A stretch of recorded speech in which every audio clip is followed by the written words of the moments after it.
Сергей Безруков назвал Казань своим родным городом. Знаменитый российский актер вновь посетил столицу, отметив, что ему дороги все поволжские города. Сам он родился на Волге. А казанцев он планирует угостить театральным подарком. В феврале следующего года в Казань приедет звездная труппа Московского губернского театра, которым руководит Сергей Безруков. Сегодня он осмотрел в Казани площадки предстоящих гастролей, сцены театра Камала и культурно-развлекательного комплекса «Пирамида». Впечатления артиста и все подробности гастрольной программы у Полины Кострицкой.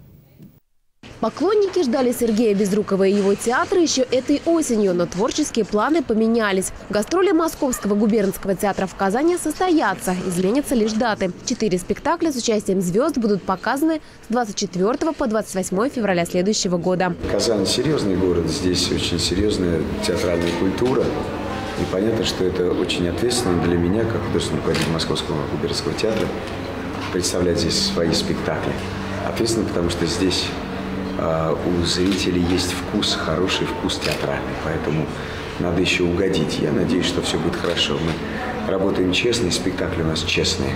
Московскому губернскому театру, который возглавил Сергей Безруков, всего 11 месяцев. По его словам, это театр для всех. Особое внимание к русской классике, за популяризацию которой Сергей Безруков недавно получил премию в Санкт-Петербурге. Казанцы смогут увидеть лучшие постановки. Эта комедия по мотивам произведения Островского «Нашла коса на камень». Яркая масштабная постановка, красочные костюмы, на сцене 70 человек и оркестр. В главной роли Дмитрий Дюжев, режиссер Сергей Безруков. Сегодня он осмотрел площадку предстоящих гастролей в Казани. Театра имени Камала. Мы сейчас как раз с монтировочным цехом, с художником по свету, мы сейчас смотрели вашу потрясающую сцену Национального театра Камала. Замечательный театр, потрясающий театр. Мы посмотрели, подходит, есть круг.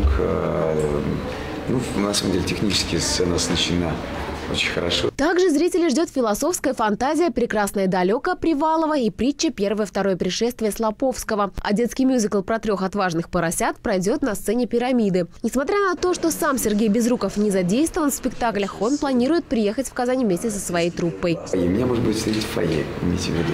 Не пугайтесь. Если вы меня увидели, что я здесь делаю?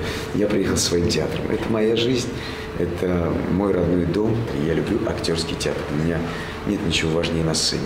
Обратите внимание, какие у меня актеры. Сергей Безруков признался журналистам, что считает Казань родным городом, как и все поволжские города, поскольку сам родился на Волге. И потому именно казанцев, своих друзей, артист хочет угостить подарком, состоящим из хорошего театрального репертуара. Полина Кострицкая, Андрей Сенкальцев, Петр Шамбазов, столица.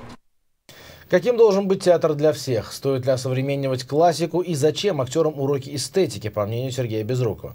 Смотрите программу «В антракте» с участием артиста на нашем канале 10 и 11 января.